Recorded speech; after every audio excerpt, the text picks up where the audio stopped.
There is a diversity explosion in America.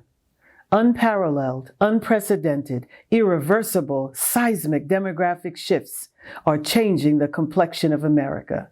Before the middle of this century, 1 out of every 2 Americans will be a person of color or a person of color who speaks Spanish.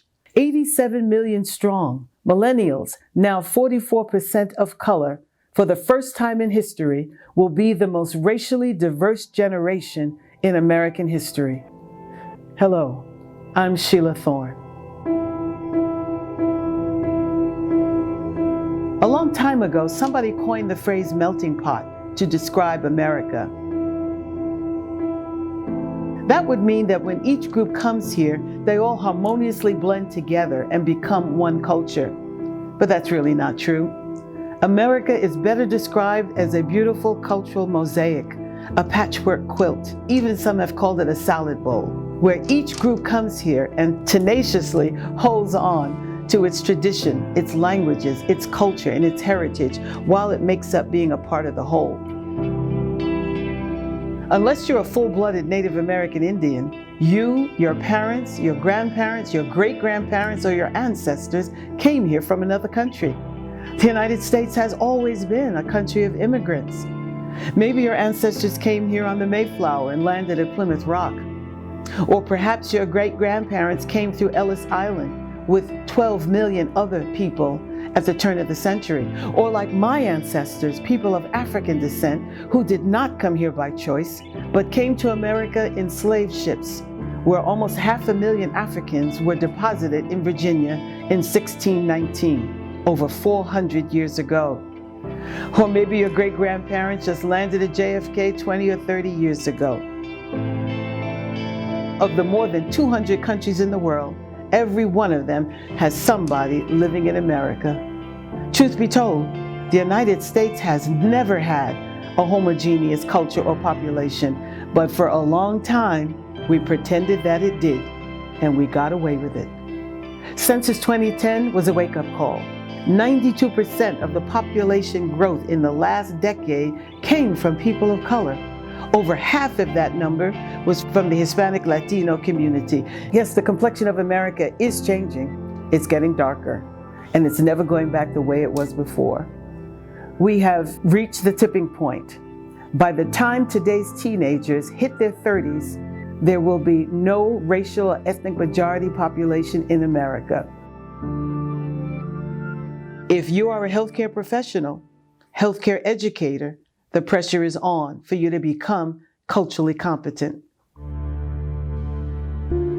Now's the time to look at your pharmaceutical executives, the leadership in your foundations and associations, your health educators, your marketers, your sales representatives, because becoming culturally competent is an imperative. Demographic shifts are intensifying the pressures of healthcare delivery organizations, and providers need new multicultural skills to enhance the clinical encounter. There's even more of a demand for increasing diversity in clinical research so that the products and devices that are being produced are safe and effective in everyone.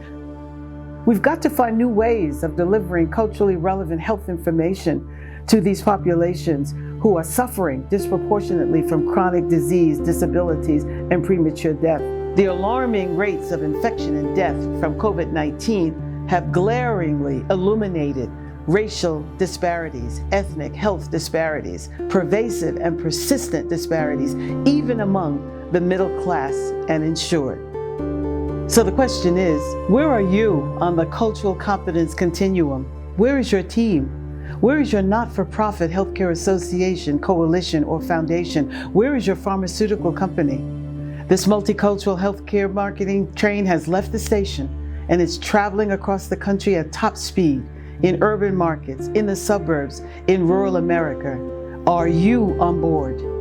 Is multiculturalism woven in the fabric of your brand business plans?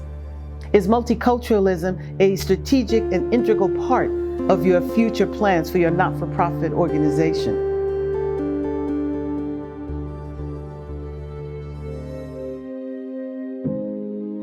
It's no longer enough just to put Black and brown faces on your collateral materials and populate your website with ethnic faces.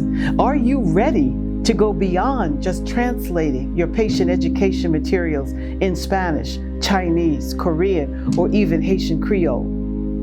What about your boards of directors, your advisory boards, your key thought leaders, your patient advocacy groups, your principal investigators? Do they reflect America's racial diversity? Did you know that more than 24 states require continuing medical education credits and cultural competency as a condition for relicensure? I've been on this multicultural healthcare journey for almost 3 decades. I know a thing or two because I've done a thing or two. And there's one thing I know for sure. Competitive advantage will accrue to those organizations who are comfortable with multiculturalism and who take strategic, intentional action. Nothing is more powerful than an idea whose time has come. But maybe when you think about multicultural marketing, you're like my French friends who say, "J'écoute attentivement, mademoiselle. Je suis d'accord avec vous, et vous avez tout à fait raison. Mais ne pas savoir sur quelle pierre à danser." My Latinx friends would say, "Claro que sí, Sheila. Estoy de acuerdo contigo. Pero es muy importante hacerlo bien." Finally, my Italian friends would say, "Capisco, signorina. Brava. Certo. Sono d'accordo. Allora spero di vederti molto presto. Ci vediamo. Arrivederla." So join me on this multicultural healthcare marketing journey. It's the new frontier for growth in the pharmaceutical and healthcare industry. It's the moral and ethical thing to do when you're talking about people that are trying to reduce healthcare disparities. It makes good business sense if you're trying to increase market share and to broaden your reach in corporate and brand equity in new customers. It's the smart thing to do. It's the right thing to do.